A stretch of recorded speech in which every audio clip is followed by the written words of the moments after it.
appreciate Dr. Kopecky coming once again. I want to talk for a little bit about my personal journey for prevention. When I was in medical school, I actually developed cancer. The first time it happened, I was single, unmarried, no kids. The second time, it was a little different. My wife, my beautiful wife of 33 years, who's in the room here, was, helped me tremendously. Our youngest child was just barely 2. He had more hair than I did. And I figured, this is not good. This is not good. I was in my 30s. I said premature death was not a good option. We had 3 kids. This was the youngest. So I said, I've got to prevent this disease. I've got to prevent the cancer from recurring, because I had 2 now. I wasn't even 40. So I looked around at what other cancers patients do, like breast cancer. So when I was in training, my older sister was 41. She died of breast cancer. And I thought, breast cancer kills too many women, which it does. Breast cancer kills too many young women, which it does. But I started looking at the data. If you look at it, at any age, a woman is more likely to die of heart disease than of breast cancer.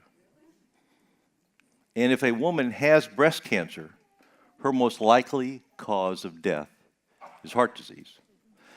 So I said, I don't need to take just care of my cancer risk, I need to take care of my heart disease risk too, obviously. So I told myself my cancer wasn't really caused by me, it was predetermined by my genes. And I thought, I really can't change my genes. At least that's not something we can do very well. So I started looking around and said, what makes us healthy? Looking at the research, what makes us healthy? About 10% is access to care. So the thing I do every day at Mayo Clinic is only about 10% of your health. 20% is genes, about 20% your environment, but 50% is your behavior, your lifestyle. And I looked at it further and said, where do we spend our money? 88% of our money in this country we spend on health care, although it only accounts for 10% of our health.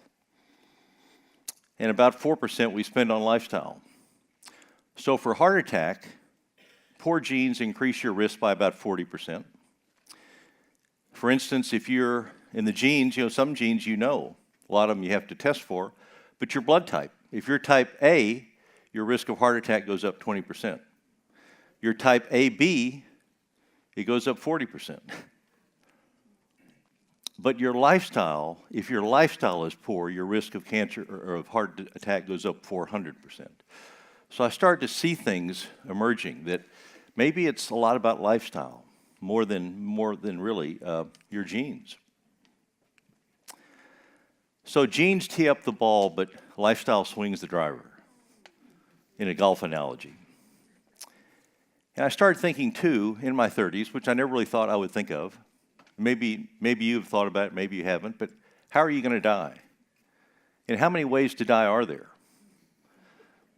And there are articles written on this. In fact, there are 4 ways to die. Sudden death. Cardiology, we have the franchise on that one, Mo. You just boom.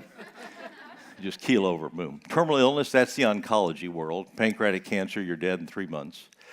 But organ failure, liver failure, renal failure, where you go down, down, down, down over 20 years, and that's no fun. Or frailty, like Alzheimer's, where you're frail, living in a nursing home for a couple of decades before you die. Those aren't good. But there are certain ways to avoid that. Healthy eating patterns, regular activity, no tobacco, moderate alcohol, get good sleep, have social support and stress reduction. So I started looking at other data, and these are more newer slides, but this data has been around for a while. Sometimes I'll show old slides that I learned from, and people say, why are you showing us old data? Why don't you show us new data? So I'm showing you the new data, but it supports, as Mo will tell you, many studies have been repeated in cardiology 100 times, and they prove what was proven 10 or 20 or 30 years ago. But if you look at the InterHeart study, there's an interaction of risk factors. So if you smoke, you have diabetes, you have hypertension, or have high cholesterol, you can see that will all increase your risk by about 2-fold. But if you start to put those together, meaning that you have 1 to 3 here, like smoking, diabetes, and hypertension, or add in the cholesterol, add in obesity, stress, which is the social stress. Put them all together, your risk goes up to about 300-fold. So that's very discouraging. That was very discouraging to me. But the same studies that show that risk factors amplify each other have also shown something else very interesting. That if you reduce one risk factor, smoking, eating more fruits and vegetables, exercising, you heard a great talk from Chip Levy on exercise, alcohol, it lowers it some. Smoking is the most effective. It lowers it by about 65% or so. But if you put them together, as you can see here, it'll reduce it 75 to 80%. So don't smoke and eat some fruits and vegetables every day. Exercise regularly. Only drink 1 drink of alcohol a day. It really adds up. So these risk factor reductions are also multiplicative. So that was encouraging to me. But again, this was just for heart disease. And if you look at our lifestyle in the U.S., how healthy we are, it's very interesting that about 3/4 of us don't smoke.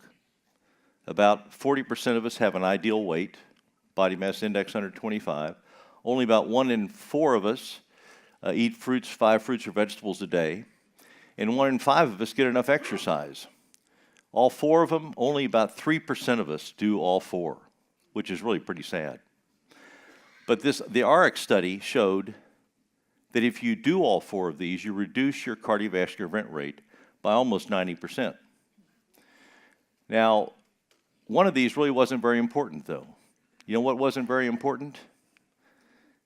It was losing weight. Only 3% of people lost weight and got an ideal body mass index, but you could see they still had this reduction in their heart attack rate. So here I was, not even 40, had cancer twice. What diseases concern Americans most? Well, it's heart disease. It kills us, right? Well, it didn't concern me the most. I was concerned about cancer, and I'm just an average American. You can see that's the number one concern of Americans, is cancer. This is in 2006. In 20% of patients, Alzheimer's, but it's getting worse. More people are concerned about cancer, more people concerned about Alzheimer's. Very few, less than 10% care about heart attacks, or even a stroke. I would have thought stroke had been higher, because that can be devastating to a young person. So there are risk scores. We all know about risk scores, right?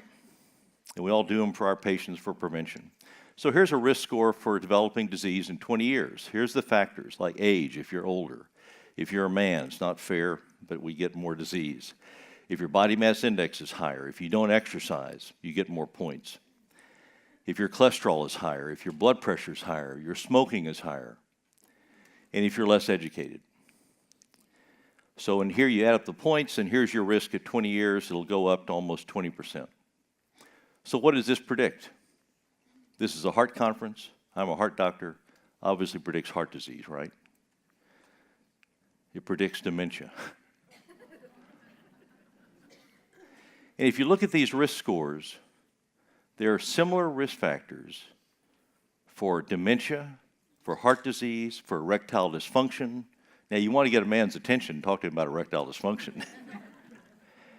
Breast cancer, and almost all cancers, really. There's one cancer that's not, and I'll tell you that in a little while. But the point is that anything I was going to do to try to prevent more cancer was also going to prevent more heart disease. And that made it a little easier. Like if you go to the store and you try to buy 12 different things at once, it's easier just to buy a pack of, macaroni and cheese ready to cook. It's a lot, you don't have to worry about all the details. So while death is inevitable, premature death is not. That's what Richard Dahl said, that he was the guy that first discovered smoking caused disease. So premature death was not a good idea for me. So it comes down to basically 6 factors, 6 lifestyle factors. Nutrition, I put it together just for I can remember it, north, south, east, west. Nutrition, exercise, smoking, spirits, which is alcohol, sleep, stress, and that's 6. Why are there 7 on here? Well, because I had to have something for W, for West. But weight doesn't really matter. If you're physically fit, as Dr. Levy told you, your weight really doesn't matter for your mortality. So nutrition. I'm going to talk to you about a few of each of these, but nutrition I'll start with. He who does not know food, how can he know the disease of man? If you look at the risk factors for us having disease or dying in America now, what is the number one risk factor? Is it still smoking? Is it high cholesterol? Is it stress? Is it lack of physical activity? It's very interesting. The risk factor now, the number one risk factor is dietary risks. Number one, and soon to be number one in the world. What is it a risk for? Well, it's a risk for heart disease and cancer. So nutrition is now the number one risk factor for premature death and disability in the United States, which is really impressive.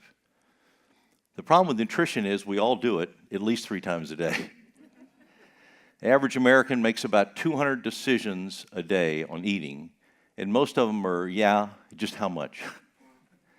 We make one decision every other day on exercise, and it's usually, no, I'll do it tomorrow. And guess what happens tomorrow? We make the same decision. So I started looking at how we ate. We had 3 kids, and you know how kids like to eat. They like to eat, good stuff: macaroni and cheese, pizza, hamburgers. What are the 6 basic food groups we consume in the U.S. now? Well, it's obvious, isn't it? It's fruits, vegetables, legumes, poultry, whole grains, seafood. Wait a minute, this is California. Don't you guys eat healthy out here? Well, here is actually the 6 most consumed food categories for percent of total intake. So 1 out of every 7 calories we eat in this country is a burger, a sandwich, or a taco. Desserts, sugar-sweetened beverages, rice, pasta, grain, chips, crackers, savory snacks, and pizza. So it looks like a teenager's diet. So 40%. So over 40% of the calories we eat in the U.S. are comprised basically of snack foods, which are highly processed, and as we'll talk later, highly addictive. So why do Americans eat like they have free health care? I don't know. 75% of the food that's eaten in the world comes from 12 plants and 5 animals. And you know what they are. There's about 350,000 edible plants on this planet. So what do you think we've been doing the last 2 million years we've been on this planet? We've been eating edible plants. 3 of them, rice, corn, and wheat, can constitute about 60% of the calories and proteins we obtain from plants. Unfortunately, all those are highly, highly processed, which, as we'll talk in a bit, gets you into trouble. So it's estimated that meals in the United States travel about 1,500 miles to get from the farm to our plate. Now, that may not be true in California, since many of the great things you grow here we eat, in the almonds, for instance. But the Mediterranean is a plant-focused, hyper-seasonal, which means eat it in the season. Don't eat it at a different time. And hyper-local, meaning grow it on your back porch. Grow it in a plant. Tomato is the most common plant, home plant grown in this country. So I started looking at foods to eat, and what should I eat? And I'm going to show you 2 slides like this, so just to orient you, that these are foods that decrease mortality. So on the top left, you can see is whole grains. So that red line is mortality of 1, meaning it doesn't change. If it goes below the red line, then the mortality goes down. Goes above the red line, mortality goes up. So you can see whole grains decrease mortality, vegetables decrease mortality, eating fish decreases mortality. Fruits, at least to a degree, decrease mortality. Legumes, anything that breaks in half is a legume, like a bean or a soybean or something. And then nuts decrease mortality. So those are all good things. And these are foods that increase mortality. Red meat, processed meat, and then sugar-sweetened beverages. And then here's some foods that actually are a little different. So refined grains in the top left, you can see a little bit decreases mortality, but you eat too many and it starts to go up. Eggs, a little bit of eggs is okay, but don't eat too many. A little bit of dairy. So in other words, A small amount of refined grains, eggs, and dairy is okay. And we'll talk later about what a small amount is. But if you start to eat too much of them, they go up. And people, and dairy is very interesting because I live in a dairy area. You know, Wisconsin and Minnesota have great dairy. We really do. So the study that came out that really changed a lot of this was the Predimed study. It came out first in 2013, New England Journal. It was retracted in the New England Journal in 2018. They published with it the new data, excluding 2 families in northern Spain that were not randomized adequately. They just said, okay, the whole family gets this, instead of just parts of the family. And there was 2 families, and it didn't change the data a bit. But what the Predimed looked at was extra virgin olive oil, EVOO, and nuts, given extra, and versus a control diet. And they looked at acute MI, stroke, and heart death. And they found that those were reduced with the Mediterranean diet, and the more you adhered to it, the less events you had. There are some interesting things about the study. One was the Data and Safety Monitoring Board stopped the study early. They said, it's unethical to continue this study because the people getting Mediterranean are doing so much better. You know, if you're given a medicine and they were doing better, you couldn't ethically do that anymore. The second thing was the event curves diverged very early. And this is what's fascinating to me. If you look down here, well, there it is, that these events curves diverged in the first 2 or 3 months. Now, what if you did a stent study? How long does that take? That takes about 6 months. What if you do a statin study? It takes about 9 to 12 months for the curves to diverge. Why did this diverge within 3 months? What was it about this? And the next thing was the control diet was the SAD diet, the SAD, also known as the Standard American Diet, which is what the American Heart Association has been pushing on us, as I'll talk to you in a little bit, for decades now. So the idea was that this actually worked, and it helped by eating a few more, some more extra virgin olive oil or some nuts every day, in addition to what else you ate. What did it help? It lowered the heart disease, as I told you. But look what else it helped. It lowered death from cancer. These are all a priori endpoints. It lowered diabetes. It lowered Alzheimer's dementia. Lowered arthritis, rheumatoid pain, and degenerative joint arthritis pain. It's an anti-inflammatory diet. It's the most anti-inflammatory diet that we really have. Parkinson's disease, a neurodegenerative disease, lowers macular degeneration, the eye problems we get as we go through life. Lowers erectile dysfunction, the only diet shown to reduce female sexual dysfunction. So this was a big deal. This helps a lot of things. Why? Why are all these diseases benefited? You know, no one has the answer to this, except the anti-inflammatory components work on many areas, and they reduce disease. And the disease may come out as a heart attack, it may come out as cancer, it may come out as Alzheimer's. No one's really sure why genetically we have one disease over another, but it does look like the pathway and the instigating factors are the same. And remember, Mediterranean and DASH diets are the only diets shown to reduce cardiovascular morbidity and mortality. The American Heart low-fat diet has never shown that. So what does Mediterranean diet reduce? I'm a visual guy. I like pictures. It reduces dementia, Parkinson's, stroke, macular degeneration, cancers, diabetes, metabolic syndrome, and erectile dysfunction, female sexual dysfunction, plus arthritic pain. This is a list. If you like lists, I'll show you a plate and I'll show you a pyramid. But basically, the top 3 things to do, it says eat olive oil, 3 different ways. Make a sauce, eat it raw, or cook with it. Your main source of fat should be olive oil, very anti-inflammatory. Eat less red meat, eat less commercial sweets, eat less dairy, and eat less cola. Cola has phosphates. Any cola, diet or regular, phosphates damage your endothelium, phosphoric acid. If you like plates, above the red line, eat more. Below the red line, eat less. If you want to make it vegan, get rid of the poultry, get rid of the fish, get rid of the dairy, get rid of the butter and the meat. And here's a pyramid that we give people. So it depends on what you want, but it all basically says the same thing. Now, this wasn't a vegan diet, and this was not an a priori endpoint, but they went back and looked at the people that were in this, and there was thousands of people in the study, and said, what if you ate vegan or vegetarian in this diet? Your all-cause mortality, if you, on the right-hand side, they ate the most vegetarian, and on the left-hand side was the least vegetarian. So as you can see, the all-cause mortality went down by about 40%, and the cardiovascular mortality went down over 50% if you ate vegan. And the greater mortality reduction with the vegan food pattern, the more you ate it. Now, that's tough to do. Why? Because life happens.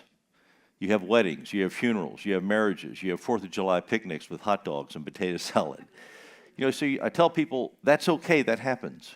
Do that stuff, eat it, enjoy it. But don't go crazy with it, and have a plan when you go there to eat these things. But the more vegan you eat, clearly the better it is, because it's much less inflammatory. About 60% of the foods we eat in this country are processed, and that is incredibly pro-inflammatory. And the inflammation is important because in Predimed they had blood samples and they looked at ceramides. Now we do this test at Mayo a lot, ceramides, and ceramides are it's a blood test more specific than HSCRP for inflammation. It's specific for the vascular inflammation.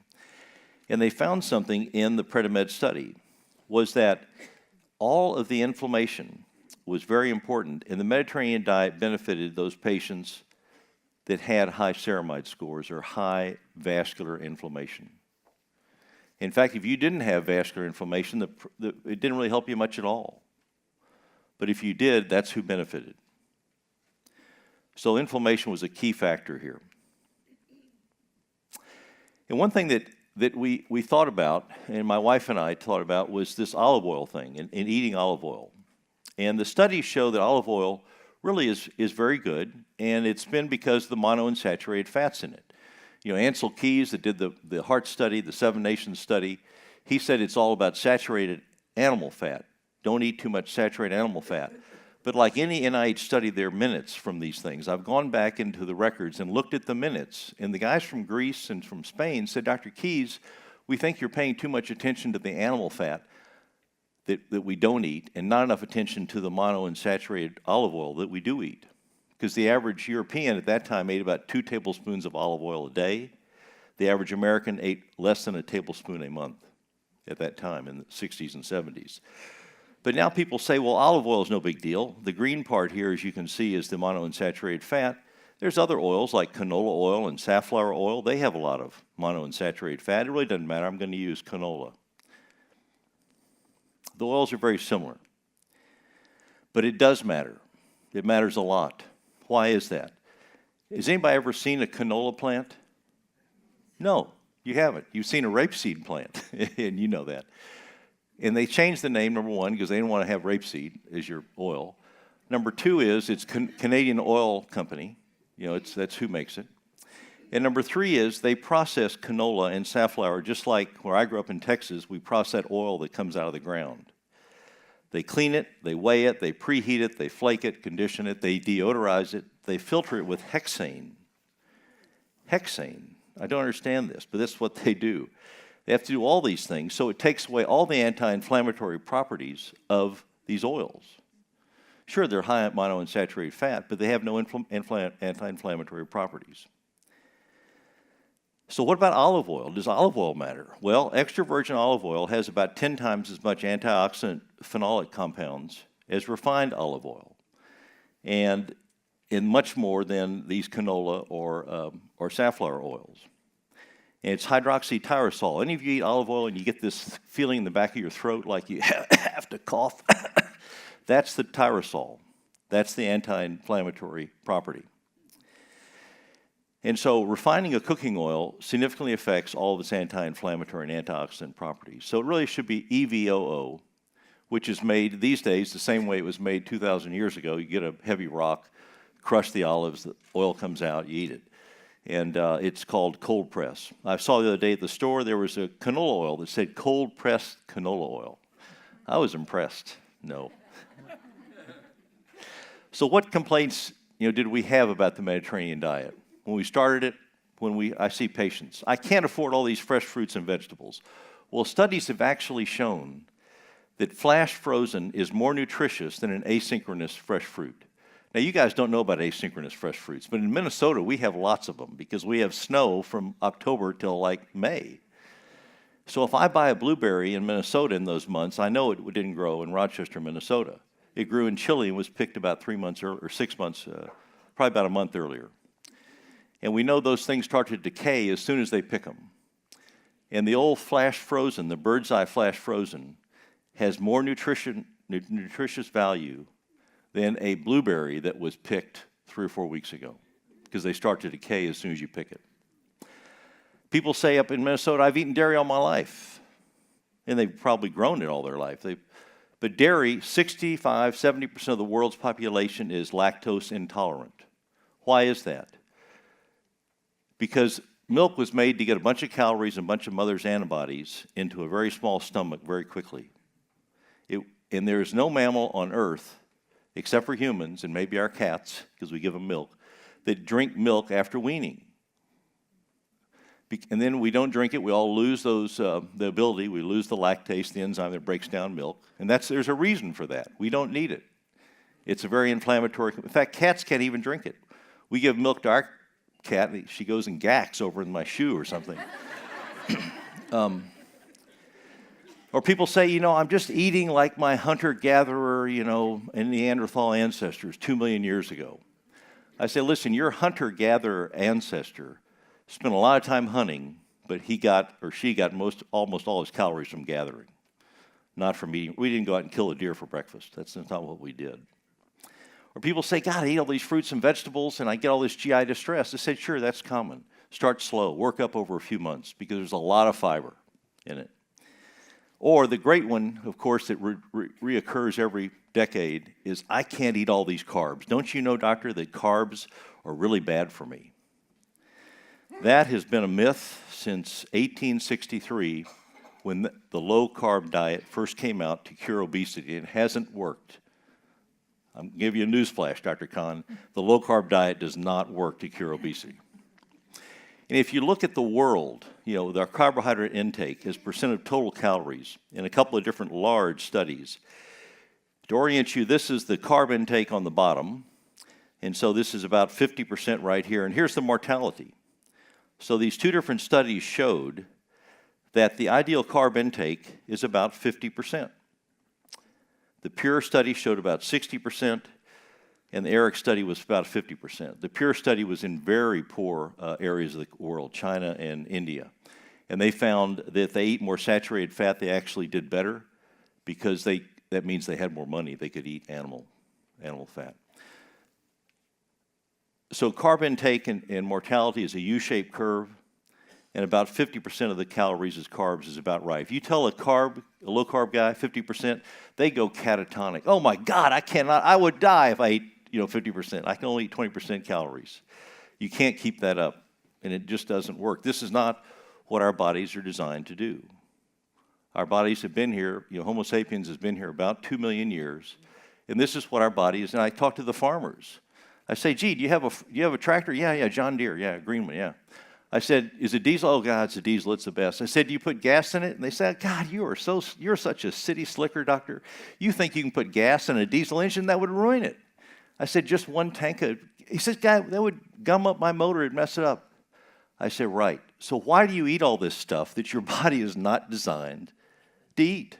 Why do you put fuel in your body that it's not designed to have for the last 2 million years? Do carbohydrate diets, do they work? Do they lower mortality, raise mortality? You can see all-cause mortality goes up with any low-carb diet. If you eat an animal low-carb, it raises both your total and your cardiovascular mortality. If you eat a vegetable low-carb, like a Mediterranean with olive oil, it lowers it. This has been shown in dozens. This is a meta-analysis. So but it's a diet that keeps recurring every 10 or 20 years because you can write books on it and you can lose weight. So if I wrote a book that said make $1 million in 30 days, or if I wrote a book that said build a top sales network in a month, or a book that said raise the perfect child in 4 weeks, you would know I'm full of it. you would know it has to take a long time to do this. So why can I write a book, or someone does, says lose 30 pounds in a month on a low-carb diet, and you think that's a viable long-term strategy? The other thing that's interesting is that I have patients. I actually had a staff physician at Mayo come to me the other day and say, give me Lipitor so I can eat what I want. I said, it doesn't really work that way. And this was from the On-Target and Transcend studies that they actually used to approve statins.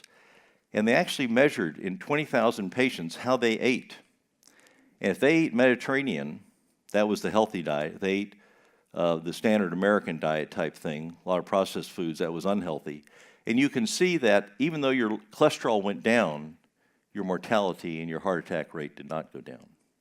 So the numbers look better, but that's why it's called residual risk. We give people statins, they only lower their risk 30%.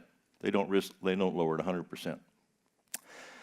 The other things I found that I need to be careful with is automatic eating. You go to a restaurant, they bring you a menu, they bring you bread, butter, and pretty soon you look around, all the bread and butter is gone. You ask the waitress, can I have some more bread and butter? Don't eat anything unless you remember eating it. Added on calories, there's a ton of that. All the processed foods have added in calories. And then addictive eating. Does anybody think foods can be addictive? Oh, come on. What's the most addictive food? Chocolate, yeah. Pizza, chocolate, chips, cookies, ice cream, French fries. What's the least most addictive food? A cucumber, a carrot. However, you can take some foods that aren't very addictive and put butter and salt on them, called popcorn, and they become addictive. So generally, they're highly processed, high carb, high fat. The average American eats more fat than we do carb. We eat about 700 calories a day more than we did 40 or 50 years ago. And it's more fat than carbs, actually. So every time you eat or drink, you're either fighting disease or you're feeding it. Now, the American Heart they've done a great job trying to educate us. This is from my local paper in San Antonio, 1968. Prevent heart disease, normal weight, don't smoke, saturated fat, exercise checkups. This is if you go to the American Heart webpage now, 2019. It's about the same message. And I know it's the same message because that's me in the backyard when my mother was the American Heart president in our local chapter. The American Heart needs to find, the message is good. We need to put it in a different bottle. Does any patient you ever see that don't know that smoking's bad for them? That don't know they shouldn't exercise? That don't know they all know that, they just don't do it. So exercise. Chip gave you a great talk about exercise, but what we really push at Mayo is intervals. And I tell them in 30 seconds, this speech, I give it a dozen times a day. If you can do intervals where you go really hard, then signals come out almost immediately. Your muscle says, okay, Steve's telling me to run from a saber-toothed tiger. I'm running. The muscle says, heart, you got to pump more blood. Heart pumps 7-fold as much blood within seconds. Then the muscle says, listen, blood vessels, you got to get bigger. Heart's pumping more blood. If I don't get it, we're not surviving, all of us. We're all dying. And the third thing it says is, okay, I'm a muscle cell. All I have is about 20 minutes of energy in my cell. That's why all the runners, load up on carbs the night before a big race. It says if we survive this saber-toothed tiger, then belly fat, you've got to start breaking down and send me energy in the next hour to replenish it. Because Steve may ask me to run from another saber-toothed tiger in an hour. So we've shown at Mayo you selectively reduce belly fat.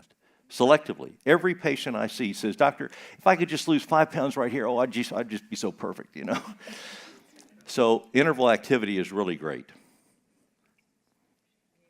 Intervals, you have to go hard, very hard.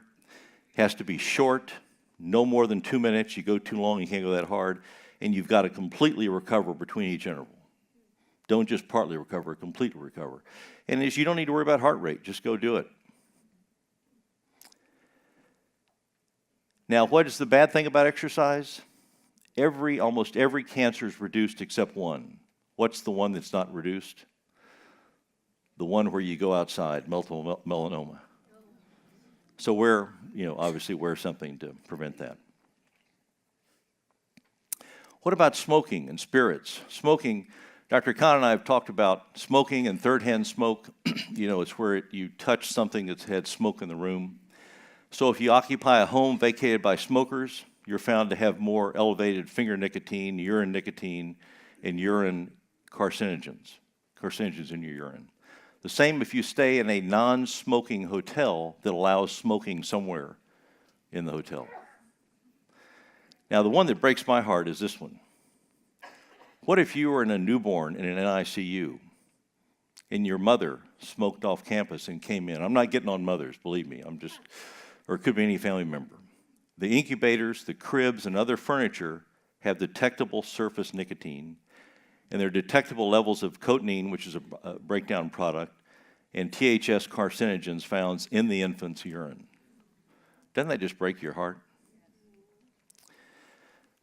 So I tell grandmothers this, when your grandchild sits on your lap and says, "Oh, Granny, you smell like smoke because you went outside in 40-degree below weather in Minnesota and smoked," which is admirable. But if they smell it, they inhale it, they absorb it. And you should see their grandmother's eyes get big. And I say, life doesn't have a rewind button. You can't change that, but it does have a reset button. You can stop smoking if you're going to see your grandkids. The other thing is alcohol. Alcohol has gotten some bad press lately, that it raises mortality. It's interesting that if you look at alcohol at purchases of grocery stores, that people only buy wine, they only buy beer. I think they tell some of the story. So for here, the line of identity, 1, is right in the middle, not more or less on wine or beer. But on the left-hand side is the wine buyers. What do they buy? When they buy food along with just the wine, they buy olives, low-fat cheese, fruits, veggies, oil, low-fat milk, poultry. What do the beer buyers drink? And I like beer. I'm not getting on beer buyers. Well, guess what? Sugar, cold cuts, chips, pork, ketchup and mustard to put on their hot dogs, margarine, butter, sausage, lamb, and soft drinks. So it may be the company it keeps.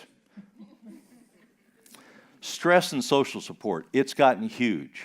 I have patients that tell me, "Doc, I don't get stress, I give it. Doc, I wake up every morning for stress. Hey, Doc, my middle name is stress." They're proud of it. Stress is ubiquitous. It particularly affects women. But stress is huge. When a patient comes into our CCU and we ask one question, does anything or anybody care if you're alive? If they say no, their risk of dying with that heart attack goes up threefold. If you don't have a reason to live, social support, it's the meerkats. You ever seen the show The Meerkats? There's always one meerkat up looking around for the hyenas, the lions, while the rest of them are eating. You got to have somebody, cover your back. Stress is very interesting. If you look at stress in a general population, it does increase your risk. None of it over twofold. Orange is twofold. But look who stress really is affected. Extreme stress in childhood. I'm not sure what that is. If it's abuse, if it's mean, if it's divorce, but it could, you can imagine. But extreme stress in childhood increases your risk significantly for cardiovascular disease. If you're a high-risk population, all I can suggest is don't watch World Cup soccer. They looked in Germany. When Germany lost, or won, their heart attack rates would go up. If you receive a cancer diagnosis, your risk goes up almost sixfold within a week of having a heart attack. If your wife dies, it's worse if your wife dies than if your husband dies, but your risk goes up doubling in the next month for death. And then finally, if you have disease, just throw your TV away during World Cup season.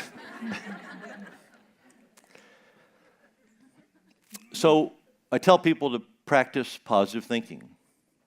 Why? What does that do? Well, in almost 8,000 people, they found that if you practice positive thinking, you increased your emotional vitality, you increased your optimism, and that lowers your heart attack rate by about 25%. So positive psychological well-being is associated with reduced risk of heart disease. So you say, what are you talking about? What is positive thinking? I mean, that sounds like some, infomercial late at night or something like that. Well, very specifically, here it was. 8,000 patients, they said the minimum goal is to write down 3 things that happen.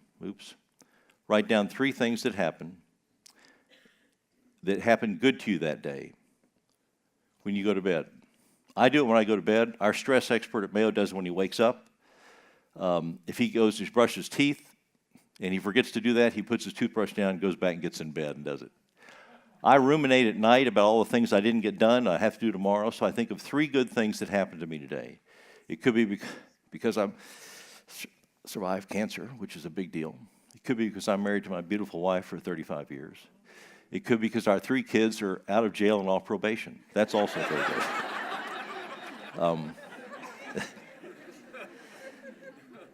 That's it, the least. The next is tell people. When they do something good for you, tell them. Or the third thing is find a strength of yours that actually helps other people and motivates yourself. We had a friend whose son died of a drug overdose, and she said, "What do I do?" I said, "Go work in the drug overdose hotline." She said, "That changed my life." So what about sleep? You know, millennials have a hard time with sleep. For 2 million years, we've woken up to a blue sky, blue light. The sky is blue. We go to sleep when the sun goes down. We wake up when the sky turns blue. So guess what happens now? We have blue light on our cell phones.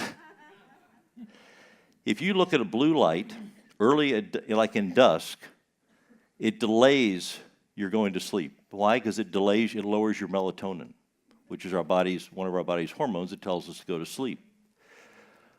But our son called us the other day. He's in med school, and he said, "I'm having trouble waking up in the morning. I wake up about 3 or 4 a.m. I said, "So what? I do too, you know." And we both realized that we look at our cell phones as we're in bed at night. He's texting. I'm reading sports page or something. But the point is, if you look late at night, it doesn't delay your melatonin. It actually phase shifts it. It shifts it. So your melatonin shuts off early. So you wake up early. So millennials, every millennial I know is on their cell phone 13 hours a day now. It's just amazing. So you got to cut off your screen time at least an hour before bed. And I have messages for millennials. You see a millennial as a patient, and they're immortal. Remember when you were, 25, 30 years old? And all our kids are millennials. They think they're going to live forever. And I thought that way, too, until I had lung metastases. But, these kids are different. They're on their phone a lot. How do you connect with them? How do you connect with millennials? They don't really care. They think they're going to live forever. But I say, you know what? If you eat a lot of red meat and a lot of processed foods, guess what? There's a bigger footprint on that than there is from a Mediterranean diet. And this really resonates with them. You say, if you go to Mediterranean, guess what happens? The greenhouse gas emissions are down by 72% over a year. Your land use, because you eat the soybean instead of eating the cow that ate the soybean. Land use goes way down. Energy consumption goes down 50% of the farm and such in the world. And water consumption goes down by about a third. Water is going to be the next big problem in our world, I think, is going to be water. But these are all big deals, and millennials really connect with this stuff. And you say you can really reduce, everybody's worried about the environment. We all want to do something, but we say we're just one person. What do we do? These millennials, they take it upon themselves to do it. They want to do it, and they will actually change their eating patterns on something like this. Motivation. How do you motivate people? Everybody wants to do a New Year's resolution. What is January 17th? That's the average day the American breaks their New Year's resolution. So helping people stay healthy, it's not about the why. We know why we want to do this. Prevent cancer, prevent heart disease, prevent Alzheimer's. It's not about the how or the what. We know what to do. All these things. American Heart's been telling us for 50 or 60 years. We're just not listening.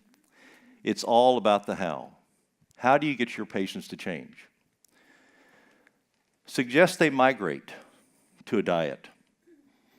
not overnight, but over a long time. There are a lot of books on this, Many Habits. You read Many Habits, the first page says, I'm going to help you develop habits. And your number one habit is to read to the end of this page. And you read it, and guess what it says at the bottom? It says, put this book down, and tomorrow read the next page. But it's been shown you can change. We had a friend at Mayo that is now at Pepsi. He's the vice chair of the board. He's an endocrinologist. He said when he went to Pepsi, which is a big deal, by the way, his business card doesn't even have his name, MD, on it. It just says, PepsiCo. That he showed they could change the sugar in the Pepsi gradually, and people didn't notice it. So you can change gradually, and you won't notice it. What do clinicians do? Clinicians that are really good, they get their patients to change. It's very interesting. They emphasize patient partnership, and the patient is the owner of the partnership. You got to partner with them. You identify small steps. Show that you're caring to the patient.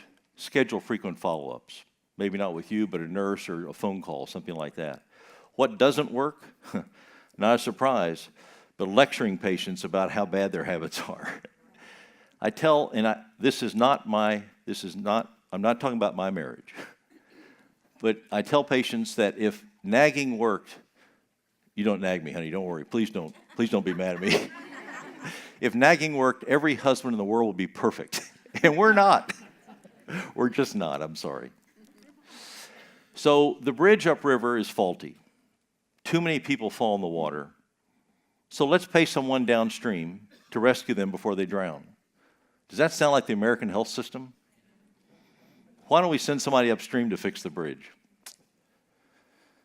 So almost 90% of NCDs, non-communicable disease, can be prevented or delayed by avoiding pollution, any tobacco, alcohol, maybe one drink a day. Encourage healthy habits, healthy food pattern like we talked about. I can't overemphasize this enough because the pollutants we put in our body every day are getting us in trouble. And then regular, vigorous physical exercise. And then finally, cultivate regenerative habits. In the exercise, I tell folks, just do 3 intervals in 10 minutes. That's so much better than doing nothing. And everybody has 10 minutes every other day, every 48 hours. And the regenerative habits are things like adequate sleep, the quality, the quantity, and stress reduction. You've got to have stress reduction. Anybody thinks they don't have stress doesn't turn on a TV set.